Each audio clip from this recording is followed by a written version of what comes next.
México no son Los Pinos. México no es un puñado de políticos. México es nuestra cultura, nuestras raíces. México es esto. México es su gente. Puebla es particularmente emprendedor al heredar lo que generaciones pasadas estuvieron haciendo. Rentista, administración de herencias. Administración de herencias. No necesariamente la filantropía significa presupuestar un cachito de tu flujo para regalar en producto a quien quiere empezar un negocio. No, yo no hablo de algo que necesariamente cueste dinero. Si tiene alguien la capacidad de hacerlo, pues qué bueno, ¿no? Pero yo lo estoy hablando desde la esencia humana de ser filántropo. Excelente tarde.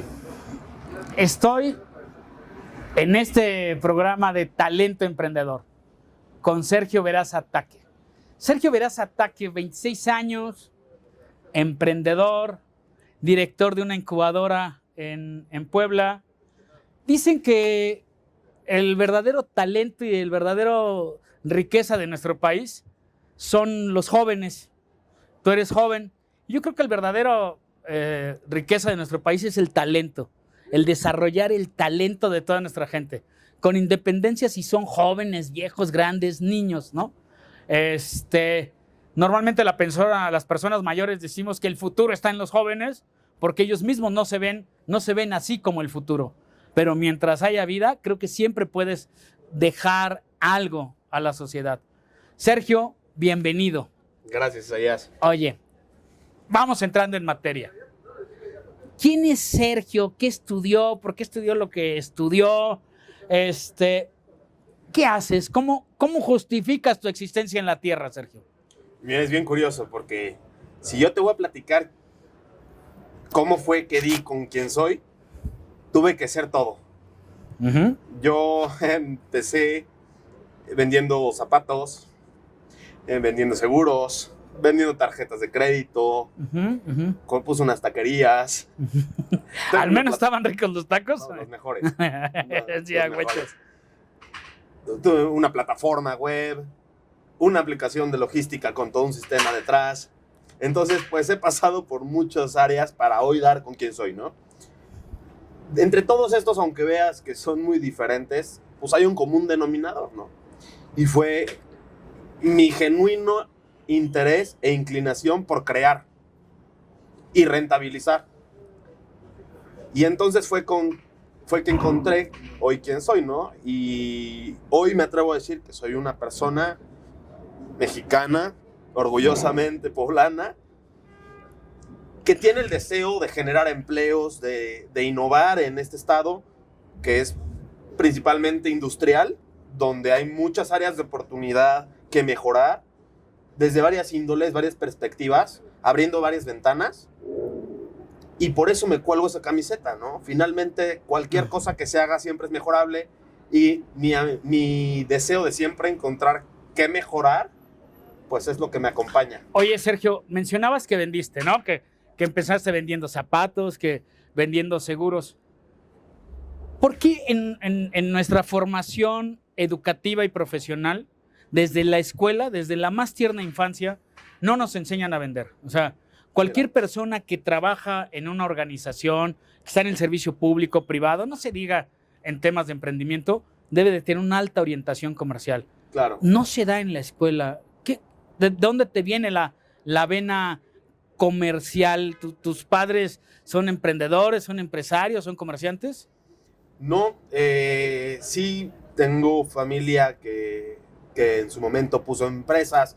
Mi abuelo es el que más cerca tengo, ya fallecido hace 3 años, que en paz descanse.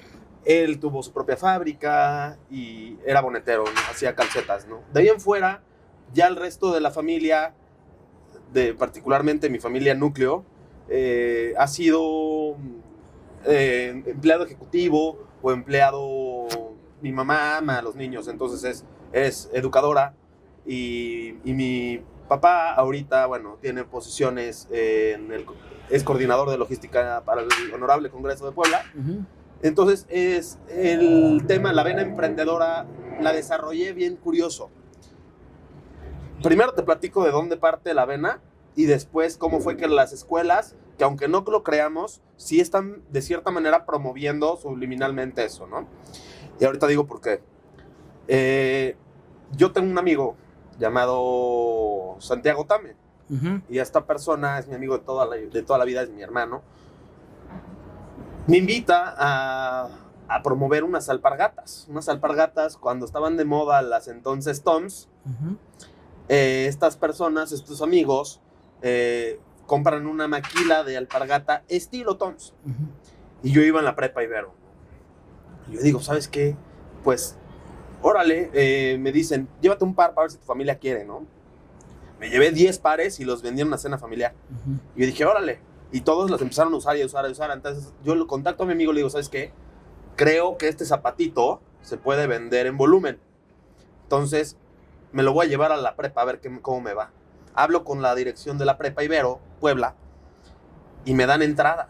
Y llevo 2 fotos y 4 pares por cada color. O sea, fotos de un color y de otro color y 4 pares por cada uno. En los primeros 20 minutos nada más en la dirección, cuando les mostré las alpargatas, se vendieron. Y les dije, ¿saben qué? Necesito que me den permiso de venderla toda la prepa.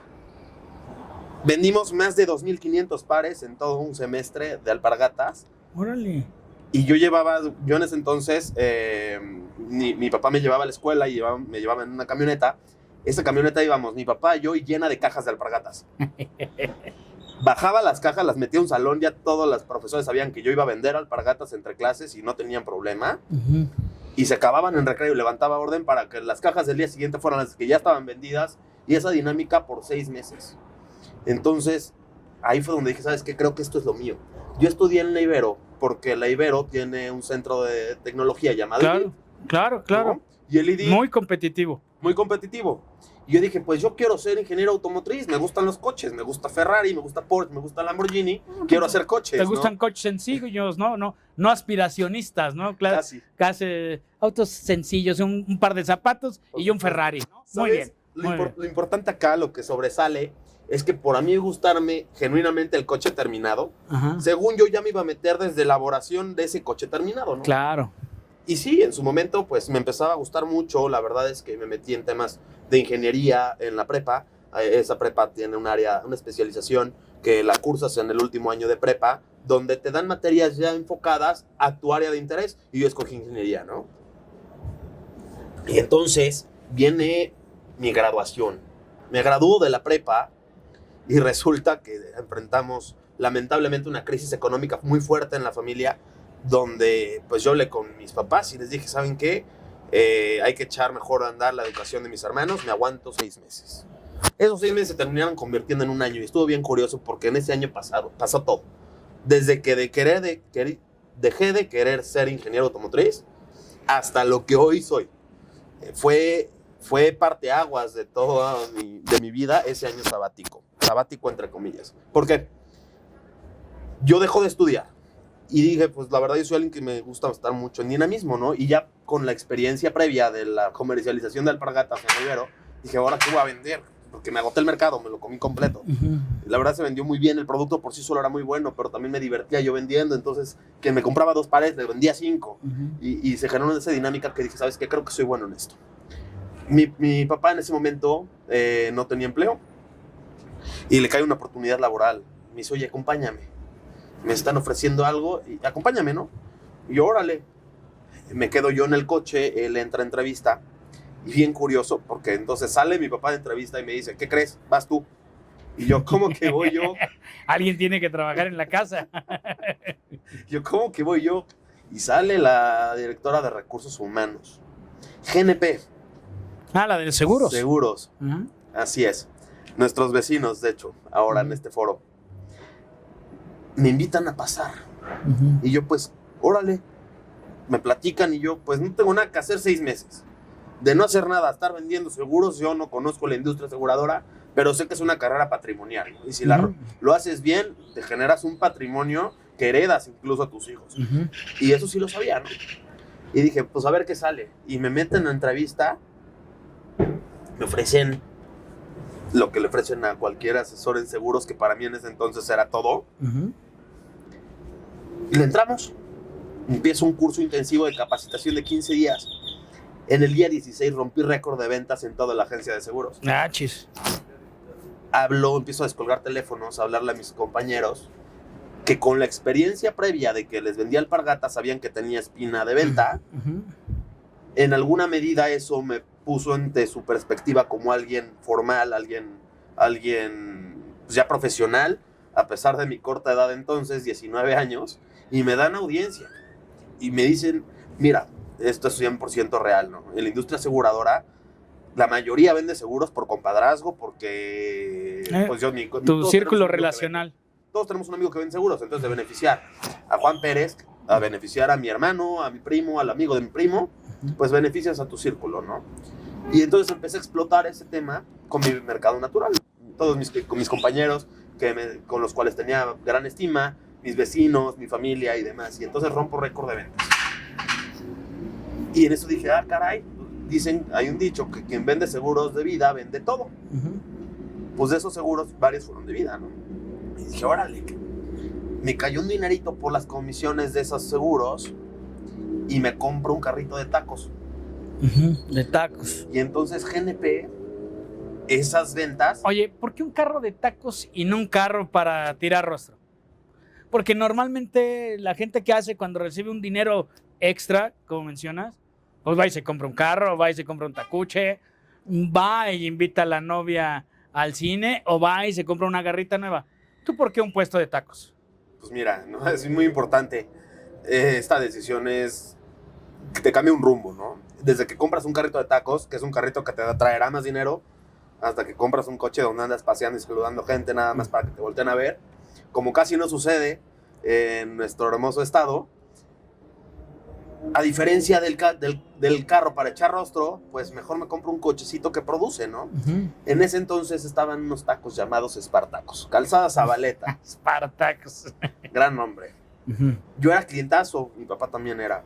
Y en ese ínter en el que mi papá todavía tenía sus dificultades para encontrar un empleo, y yo estando ya con una relativa dinámica aquí con la aseguradora, le digo, oye, deberíamos poner una sucursal de estos cuates en una plaza de entretenimiento, Cholula, llamada Container City. Y digo, allá todos los que veo en Container, que estoy yo allá echándome una cerveza, dan las 2, 3 de la mañana y me los encuentro aquí en los tacos. Pues mejor hay que llevarles los tacos allá y que nos consuman allá, ¿no? Y mi papá me dice, no, la verdad es que está difícil el tema. Y yo, bueno, pues ahí vemos, ¿no? Pero sí lo dejé acelerado. Entonces ese mismo día, entonces se lo dije en horas de sol, partiendo antes de dormir, sube a mi cuarto y me dice, ¿qué crees? Pues que me dejaste un poquito acelerado con la idea y resulta que el banco me está ofreciendo un préstamo. ¿Por qué no sacamos ese préstamo y compramos el carrito este que te digo? En las formas en las que se llevó a cabo la compra, fue parte crédito y parte de lo que se generó con las ventas de los seguros. Y lo equipamos y ponemos un lugar bien y vemos trámites y demás, ¿no? Yo dije, bueno, pues me había dicho que no, pero pues sí, me interesa, ¿no? Y lo hicimos. 2 años estuvimos haciendo los tacos de asada de la zona. Vendíamos muchísimo, porque pues de todos los tacos, los de asada tienen algo que no tienen los demás. Y es que el humo te atrapa. El humo de la parrilla, de los tacos de asada, el olor a carne asada, es un olor, yo creo que instintivamente atractivo. Y entonces, pues, naturalmente las personas que estaban en el bar llegaron a echarse sus tacos. Ojo, solo abríamos 3 días a la semana, porque eran los días que la plaza se llenaba. Y eso fue lo que empezó a desrentabilizar el proyecto. Por mucho que vendiéramos 3 días, 4 no abríamos. Pero los fijos seguían como si abriéramos toda la semana. Sí, pero la renta tampoco bajaba. Oye, Sergio, en este tema de emprendimiento, ¿tú crees que nuestro estado es un estado emprendedor? ¿Es un estado que toma riesgos? ¿Cómo has visto el emprendimiento como cultura en Puebla? Mira, me atrevo a decir que sí lo es, pero con una premisa. Puebla es particularmente emprendedor al heredar lo que generaciones pasadas estuvieron haciendo. Un rentista, ¿no? Administración de herencias. Administración de herencias. A ver, no estoy generalizando, pero lo que sí conforma el común denominador que yo conozco, que tienen una empresa propia, fue porque la inició el bisabuelo, se la pasó al abuelo, ahora la tiene el papá, después se la pasan al hijo. Y bueno, no necesariamente aplica el dicho de padre rico, de abuelo rico, padre millonario, hijo pobre. No necesariamente aplica así. Pero sí, el común denominador sucede, particularmente en la industria, que el abuelo pone la fábrica, que la trae el papá y que después se la pasa al hijo. Y generalmente la llevan a buen puerto. Oye, fíjate que yo, ahorita que mencionas eso y lo comparto al 100%, Puebla es uno de los estados donde más universidades hay en nuestro país. Están todas las universidades. Sí. Y me da la impresión que no es un estado emprendedor, que algo está pasando en la educación concretamente que estamos impartiendo en Puebla para que Puebla no salgan los emprendedores que requiere el sureste mexicano. O sea, es un lugar muy preparado. Yo tengo la bendición de vivir, de tener 13, 14 años viviendo en Puebla. Me encuentro con gente de todos colores y sabores, pero esta vena emprendedora que hay en otros estados no está aquí, y no es un tema educativo, porque, repito, hay gente muy preparada en Puebla y hay mucha necesidad económica en Puebla. Los dos ingredientes de emprendimiento, hambre y conocimiento. Claro. Y no termino que despegue. Las familias son las mismas, el emprendedor nuevo no termina de surgir. Y yo soy de los convencidos que hay un chorro de talento y un chorro de jóvenes en Puebla que deberían estar emprendiendo acompañados o solos de generaciones arriba abajo. ¿Qué opinas?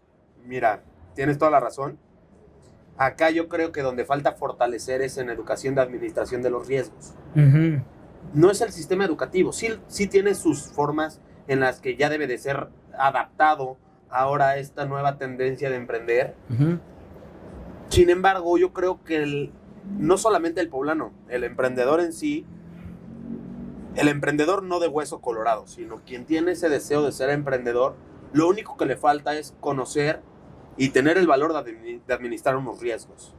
Porque poner una empresa, iniciándolo como un negocio, si quieres un puesto de tamales, implica tener que comprar la bicicleta, Uh-huh. implica tener que comprar tu primer lote de materia prima para poder hacer tu primer lote de tamales terminados. Y ese momento en el que sacas de tu bolsa para darle algo que quién sabe si jale, yo creo que es ahí donde se atoran muchos. Y entonces ahí es donde yo le encuentro mucho sentido a la existencia de incubadoras.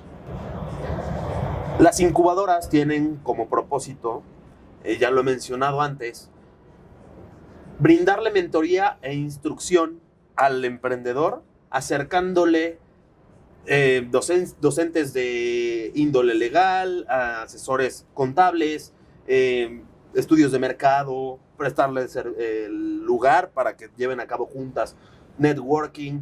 Y entonces la incubadora participa activamente en romper esa no educación en administración de riesgos. Porque la incubadora de cierta forma te orienta. Oye, mira, sí, vas a asumir un riesgo siempre, a menos que compres oro. Pero ya que vas a tomar un riesgo, tienes que estar convencido de que lo vas a hacer. Hay que hacerlo lo más pequeño posible.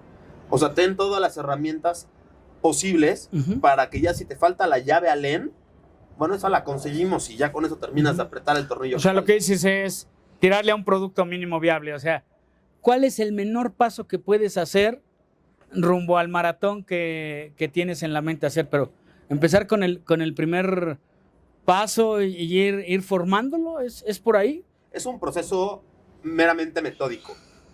Metódico, no cuadrado, Uh-huh. pero sí dependiendo de las circunstancias de cada emprendimiento se traza una línea del tiempo de acción, de actividad, Uh-huh. para que conforme va corriendo semana a semana se vayan cumpliendo hitos y Uh-huh. actividades, acercándote a un objetivo meta, que es, en el caso de una incubadora, es el proceso incubatorio. No necesariamente todo esto aplica únicamente para una incubadora. Uh-huh. Muchos no requieren incubadora y se avientan porque tienen la información o porque no la tienen, Uh-huh. y les va bien o les va mal. Y entonces, en función de cómo traigan herramientas en su caja, van armando o van desarmando.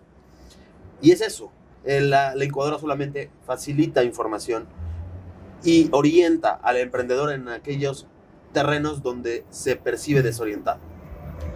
Si tú pudieras tener la fuerza, el power de inspirar espíritu emprendedor en en nuestro estado o en el país, y sin importar que te digan que eres un vendehumo, cosas de ese estilo, ¿qué nos dirías? O sea, porque de repente creo que en nuestra cultura el tema de emprender, de echar a volar un negocio y llevarlo a buen nivel es un tema cultural, porque nuestro país es súper emprendedor. Yo veo gente levantándose en la madrugada a poner el puesto de comida afuera de una fábrica, afuera de una estación de servicio público. O sea, no es cierto que nuestra sociedad no sea trabajadora, pero de repente hay un cierto desprecio o desdén por profesionalizar el emprendimiento. ¿Qué pudieras, desde tu experiencia, hacer para profesionalizar esas actividades que has hecho de vender seguros, puesto de tacos, hoy una incubadora? Porque yo de verdad que soy un convencido que en la profesionalización de los oficios surge una beta de riqueza y abundancia impresionante. O sea, ve la ciudad de Puebla, lo convenientemente cerca de la capital del país y lo prudentemente lejos, a 3 horas y media del puerto de altura y cabotaje más importante de este país. Una riqueza cultural, riquísima, comida, gastronomía, logística. ¿Qué tenemos que hacer para que Puebla esté en los primeros planos de competitividad mundial? Y partiendo de la base del emprendimiento, Sergio. Mira, la receta, como yo la percibo, es relativamente sencillo en teoría. Prácticamente es muy complicado, pero finalmente el rumbo que creo que debe de cualquier persona tomar es primero educarse financieramente. Si te entran 10 pesos, ¿qué vas a hacer con esos 10? ¿Los vuelves 20 o ya los gastaste en una hamburguesa? Y partiendo de esa educación financiera, ya que estás teniendo esa capacidad de ahorro por hábito, cultura, esa cultura del ahorro, ahora viene tu visión y qué hacer con ese recurso para multiplicar. Cuando tienes esa fórmula que tú personalmente encuentras porque resuelves una necesidad que tú percibes que existe en el mercado, un mercado de nicho u objetivo que tú ya previamente identificas, ya que tienes esa capacidad de ahorro, de generar un capital, de encontrar una necesidad y de saber que cómo la vas a combatir, ya lo único que queda es estructurar un organigrama para empezar a generar empleo. Porque ya sabes, claro, sujeto a que el mercado efectivamente te tome por la mano, ¿no? Pero partiendo de la educación financiera y lo que digo del mercado y encontrar una idea y de lo voy a hacer, también ahí participa la administración de los riesgos que antes mencionaba. Cuando se te alinean esas tres cosas, lo único que falta es materializar. Ahí es donde hay otro cuello de botella. A la hora de materializar, muchos no saben cómo. Muchos no saben, ok, ya tengo todo, ya encontré que hace falta esto, tengo ya este mercado identificado, pero ¿qué hago? Y entonces ahí es donde también requieren algún tipo de recomendación externa, de orientación, de mira, ya que tienes todo esto trabajado, ahorita vamos a hacer lo que decías hace rato, ¿no? El producto mínimo viable. Ya cuando tienes el producto mínimo viable, tratas de rentabilizar con él lo suficiente para dos cosas, A o B. Son excluyentes.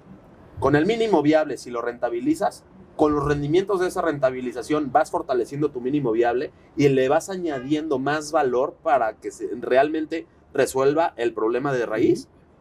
O ya que fue suficientemente prometedor, con esos rendimientos probablemente no tengas el suficiente capital para hacer esa mejora.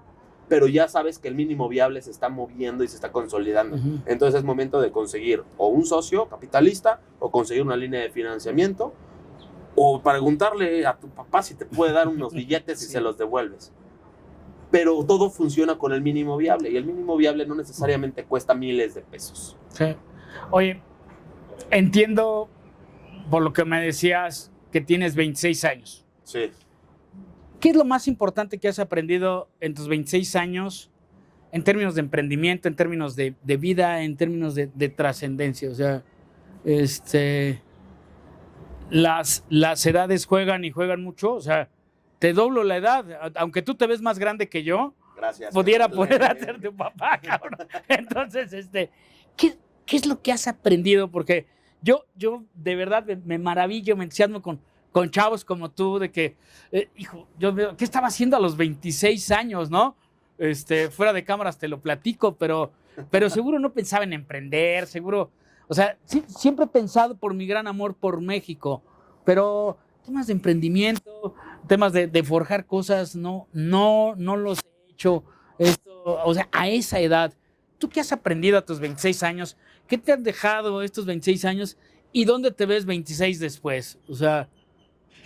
Mira, yo hace 26 años todavía no respiraba. Uh-huh. Entonces... Eras un suspiro en el pienso de tus padres. Hace 26 años todavía no me conocían. Sin embargo, te digo que fue muy intenso mi proceso de 8 años para acá, en el que realmente pivoteó mi manera de pensar. Gracias a experiencias donde la práctica me fue demostrando que efectivamente yo era bueno para algunas cosas, que debía mejorar en otras, y fue donde empecé a generar interés por seguir aprendiendo. Empecé a hacerme fuerte en conocimiento en áreas donde yo decía, vales para 2 cosas, y con eso junto fui nutriendo la capacidad de reacción, pero no solamente la capacidad de reacción, sino de la de planificación y organización. Una vez que encontré cómo planificarme y cómo organizarme, empecé simplemente a ejecutar ideas. Y hoy, mira, te voy a platicar una historia muy rápido. Squeak Envíos es mi más reciente emprendimiento. Y es una empresa que presta servicios logísticos de última milla al sector de transformación de alimentos, ¿no? Particularmente ese sector. También estamos colaborando con industria farmacéutica, tapadería, electrónica. Pero veámoslo como el sector de alimentos y bebidas. ¿Por qué? Porque hoy ese tema está en el horno. Por pandemia, los primeros 6 meses de pandemia, quebraron muchísimos restaurantes por el cierre de puertas. Abrir o morir, la famosa campaña que sucedió a principios de pandemia, donde por ley prácticamente era un delito estar en la calle. Y entonces empezaron a necesitar las alternativas de delivery digitales, en ese entonces ya monstruos de transnacionales, empresas unicornio, que lamentablemente, lejos de empatizar con este movimiento, crisis económica global, se aprovecharon de que ahora era solo con ellos o sin ellos quiebran. O no hay comida en la casa. Efectivamente.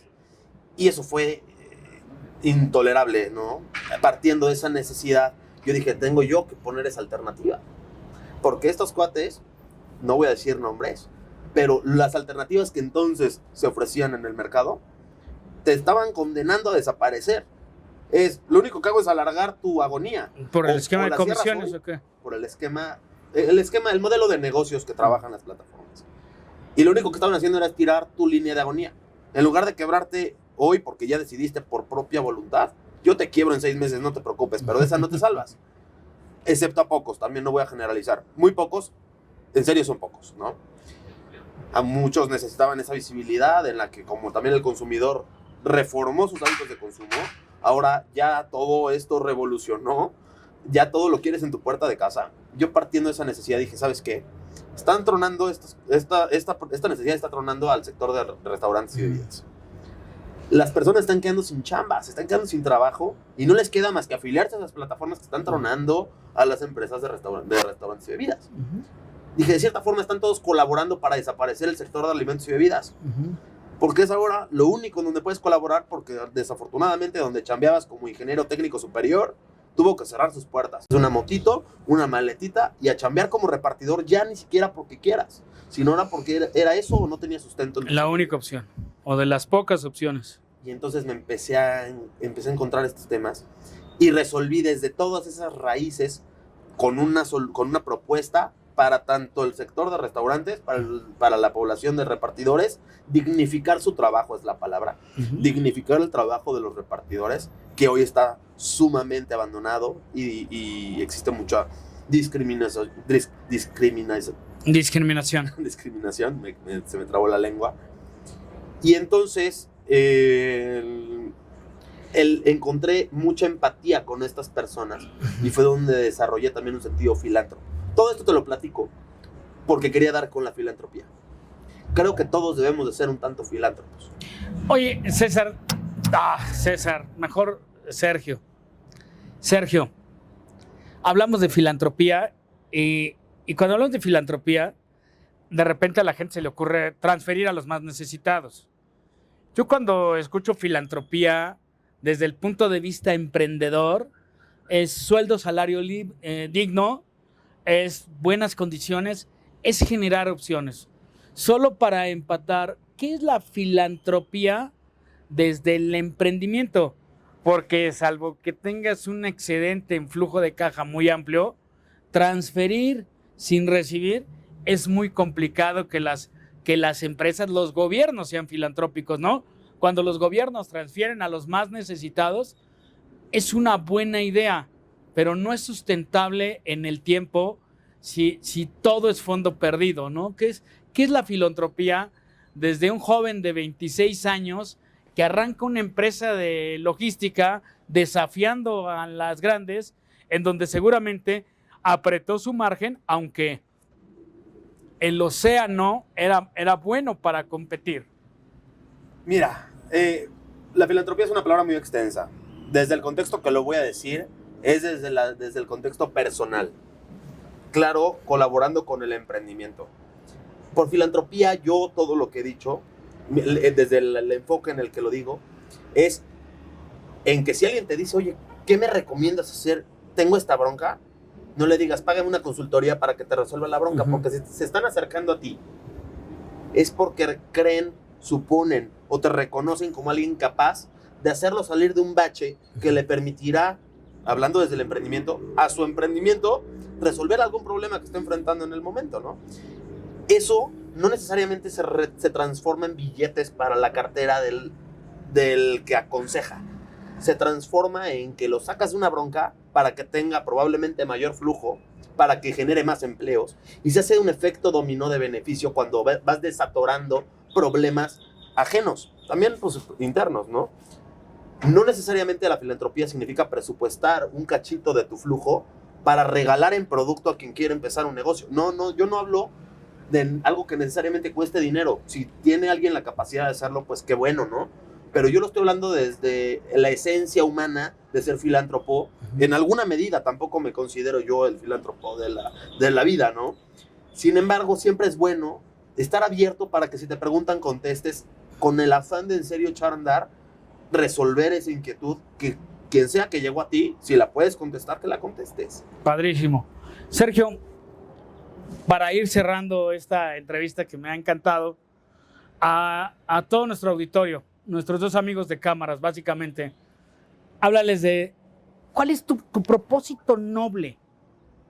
¿Cuál es el propósito? No sé si para qué está Sergio o no está Sergio, y no me interesa entrar en un tema filosófico, aunque siempre es apasionante eso, pero ¿cuál es el propósito noble que tienes tú como Sergio Veraza Taque? O sea, ¿cómo vas a ser recordado?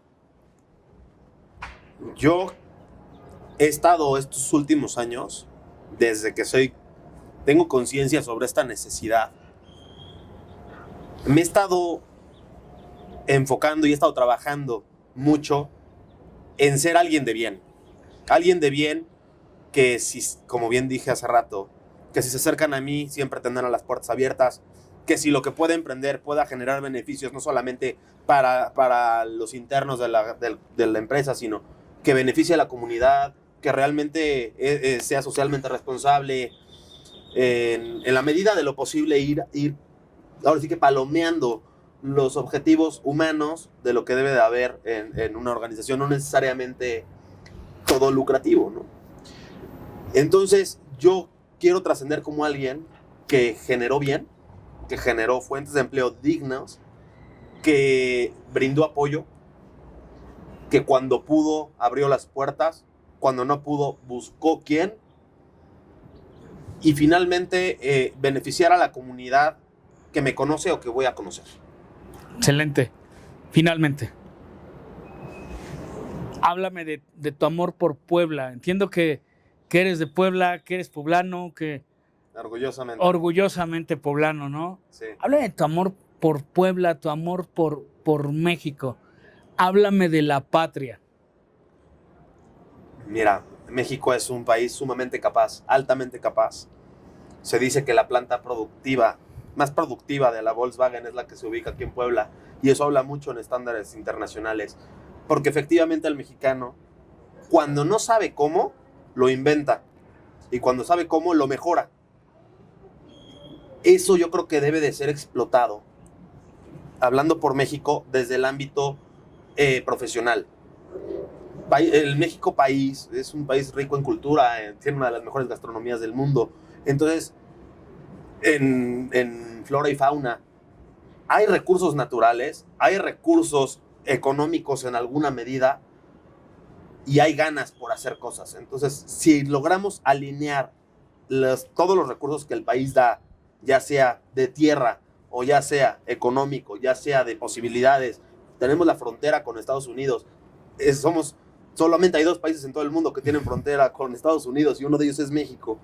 Eso ya es un gran avance para que puedas trascender, para que lleves a México a otras dimensiones. Yo creo que si entrando en filosofía nos podemos explayar 5 horas, en política probablemente otras 6, pero desde lo que cada quien pueda hacer, que le eche ganas. Hay talento emprendedor, ¿no? Sí. Que es justamente este tema del que quiero platicar. Talento emprendedor, porque lo que tenemos que hacer es creernos que podemos hacer cosas grandes. Ya nos lo había explicado el Chicharito en alguna ocasión, ¿no? Sí. Podemos hacer cosas muy, muy buenas. Entonces, y buena parte, y como bien apuntas, es que nos quitemos los miedos, y a veces no le tenemos al miedo per se, le tenemos miedo al fracaso, pero echando a perder se emprende. Y entonces creo que una de las cosas, y te agradezco mucho, Sergio, la plática que hoy nos dices es: quítate el miedo, arriesga o controla los riesgos. ¿Y qué es lo peor que puede pasar? Que lo vuelvas a intentar. En este formato que tenemos, normalmente yo hago preguntas, me interesa saber, y de cierres normalmente dejo: ¿tienes alguna pregunta, algún comentario que me quieras hacer? Bienvenido, Sergio. ¿Tú qué sientes? Ahorita que estábamos platicando, me intriga mucho, ¿tú qué opinas de tu país? Yo desde siempre mi país me motiva, me llama, pero no solo en el dicho, sino en el hecho. Una de las cosas por las cuales estoy metido en el tema de la educación, porque soy un convencido que para salir del subdesarrollo económico, pero sobre todo mental, es a través de educación. Educación práctica, rentable, utilitaria, educación que construya riqueza. Porque todos estos temas, si la educación no te construye una mejor calidad de vida, un mejor bienestar para la sociedad en su conjunto, solo eres una biblioteca viviente. Claro. El amor por mi país, ayer fue mi cumpleaños. Muchas felicidades, por cierto. Fui al Pico de Orizaba. Me quería regalar la cumbre del Pico de Orizaba. El platicar con alpinistas, el platicar con el señor Canchola, 56 años, subiendo alpinistas al Pico de Orizaba, estar con la gastronomía de la zona, estar en el Citlaltépetl, o sea, mi amor por México es el sentirlo en su comida, en su gente, en su naturaleza. Y fíjate que me dio mucho gusto que rumbo a Pico o alrededor de un montón de gente, alejados un poco de estas agendas bobas de políticos corruptos, de empresarios tramposos, de violencia, y metidos en este México que trabaja, este México que tiene amor a la tierra, este México solidario. El señor Canchola tiene 56 años subiendo cualquier cantidad de alpinistas a campamento base, rescate alpino, en donde dices: este es México. México no son los pinos, México no es un puñado de políticos, México es nuestra cultura, nuestras raíces, México es esto, México es su gente. Cuando yo hablo del amor por México, tiene que ver con toda esa riqueza natural. Por supuesto que festejar mi cumpleaños en la cumbre del Popo es mágico, pero 2 horas platicando con alguien que ha dedicado su vida al alpinismo, que recoge basura en alta montaña, porque muchos alpinistas son una bola de cochinos que dejan mugrero ahí, y que lo hace con el único beneficio de ayudar a los demás, me inspira. Claro. Ese es mi amor por México. Qué padre, qué ¿Ah? padre. Me Sergio, gusta pues mucho. no me resta más que agradecerte. No, gracias. Estamos queriendo generar un espacio Sí, de talento. Y hoy es este talento emprendedor. ¿Y qué es emprender? Hacer que las cosas sucedan y sucedan en ti. Emprender no es una constitutiva bajo el brazo. Emprender es tomar control de tu vida, de tus acciones y de tus decisiones. exacto. Y en eso te quiero felicitar porque a tu muy corta edad has hecho un chorro de cosas y estoy seguro que el Sergio del futuro o el Sergio de 30, 40 años se va a sentir muy orgulloso Claro. con la capacidad que tenga de ayudar a los demás e influir positivamente en una capa amplia de la sociedad. Muchas gracias, Sergio. Gracias a ti, Isaías. Que estés por muy tus bien. palabras. Gracias.